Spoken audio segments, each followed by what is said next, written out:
ओम Sai Ram. Happy Thursday. Sai की बेटी रश्मि channel पर आप सभी का मैं बहुत बहुत स्वागत करती हूँ। आज थर्सडे है तो आज मैं बाबा की एक स्पेशल अनुभव आप सबके सामने शेयर करने जा रही हूँ। जो कि जब मैं शिरडी गई थी चौथी बार, लॉकडाउन से पहले मैं शिरडी गई थी। और तब मेरी बेटी लगभग 5 से 6 महीने की थी। उस समय मैं शिरडी गई थी और छोटी रही होगी। तो शिरडी गई तो वहाँ पर ये रूल है कि यदि आपका बच्चा गोदी में है या कोई प्रेग्नेंट लेडी है या कोई ओल्ड है तो उन लोगों की अलग अलग फैकल्टीज़ होती हैं कि उनको दर्शन के लिए लाइन कम लगानी पड़ती है। और अगर कोई प्रेग्नेंट लेडी है तो उसको डायरेक्ट समाधि मंदिर में ले जा कर के दर्शन कराया जाता है। तो इसी तरह से मेरे साथ भी हुआ था। मुझे टिकट दी गई थी कि मुझे मतलब लाइन कम लगानी पड़ेगी। तो ऐसा ही हुआ, मुझे भी 20 से लाइन लगवाई गई। स्टार्टिंग से नहीं लगाई थी लाइन। तो मैं थी, मेरा बेटा और मेरे हस्बैंड, हम 4 लोग थे। तो दर्शन के लिए जब आधे आधी दूर से ही लाइन में हम लोगों को लगाया गया तो हम लोग गए अंदर। और उसके बाद फिर समाधि मंदिर जैसे पहुँचे वहाँ पर, तो वो जो गार्ड थे ना, तो मेरे हस्बैंड को और मेरे बेटे को उन्होंने मतलब वहाँ रोक लिया और मैं आगे निकल गई। मैं जब आगे निकल गई तो मैं लाइन में लगते लगते समाधि मंदिर तक पहुँच गई। बेटी मेरे पास थी जो कि छोटी थी, वो बॉटल में फीड दूध भी पीती थी उस समय।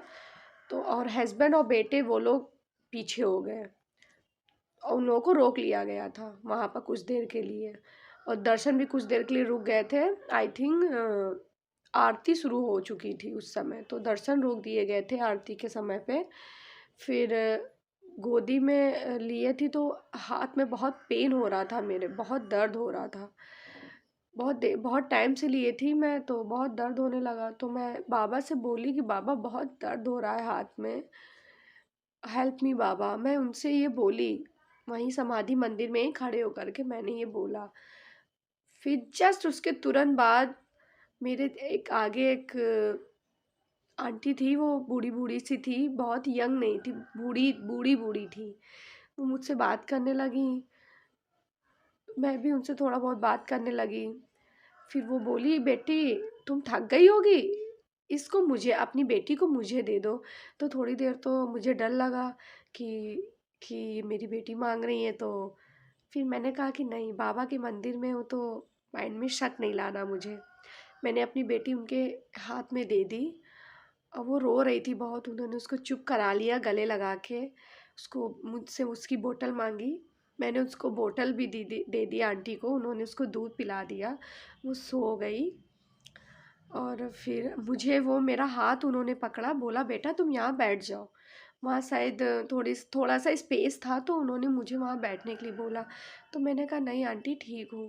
कहने लगी नहीं, तुम बहुत देर से देख रही हूँ, बेटी को लिए थी तो बहुत ज़्यादा थक गई हो, तुम बैठ जाओ। और मैं अपने हस्बैंड को पीछे देख रही थी तो उन्होंने बोला कि वो देखो है, वो आ रहे हैं, तुम यहाँ बैठ जाओ। तो मैं वहाँ बैठ गई। फिर वो मेरी बेटी को अपनी गोदी में लिए रही, उन्होंने उतारा नहीं उसको। और फिर उन्होंने मेरे साथ, मेरे आगे आगे वो थी, मैं उनके पीछे पीछे थी। मेरा हाथ पकड़ा उन्होंने और मुझे दर्शन कराया साईं मंदिर के। वहाँ जो समाधि मंदिर था वहाँ के दर्शन कराए उन्होंने। मुझसे बोला कि यहाँ पैर छुओ, मैंने पैर छुआ। और फिर वो जस्ट जैसे दर्शन हो गए वैसे उन्होंने मुझे कहा चलो बाहर बेटा, यहाँ पे खड़े होने तो देते नहीं ज़्यादा देर, तुम्हारे हस्बैंड पीछे आ रहे हैं। तो उन्होंने मेरा, मैं उनके साथ और वो, हम दोनों लोग बाहर गए। बस मैंने जैसे ही समाधि मंदिर का वो जो चौखट बनी थी वो क्रॉस किया और उसके बाद से वो लेडीज़ मुझे नहीं दिखी।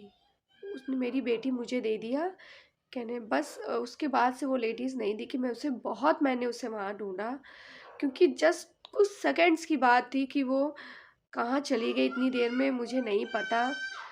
फिर मेरे हस्बैंड भी पीछे से आ गए। फिर वो बोले कि क्यों खड़ी हो, चलो आगे। तो मैंने कहा हाँ चल रही हूँ। बस मन में ये था कि वो लेडीज़ मुझे नहीं दिखी। वो मेरे बाबा ही थे जो मेरी मदद करने आए थे। और बाबा हमेशा मेरी मदद करने आते हैं। जब उन्हें मैं बुलाती हूँ, बस सेकंड्स लगते हैं उन्हें आने में। तो मेरे प्यारे साईं भक्तों, बाबा को प्यार करो। बाबा की उनके जो उपदेश हैं, उनकी जो शिक्षा है, उनको फॉलो करो। बाबा ज़रूर आपकी मदद करेंगे, ज़रूर करेंगे। आप सब बाबा पे विश्वास रखना, अपनी भक्ति पे ट्रस्ट रखना। बाबा ज़रूर आएंगे। जैसे वो मेरी हेल्प करने आते हैं हमेशा, वैसे आपकी भी हेल्प करने ज़रूर आएंगे। एक बार उन्हें बुला के देखना सच्चे दिल से, वो ज़रूर आएंगे। ओम साई राम।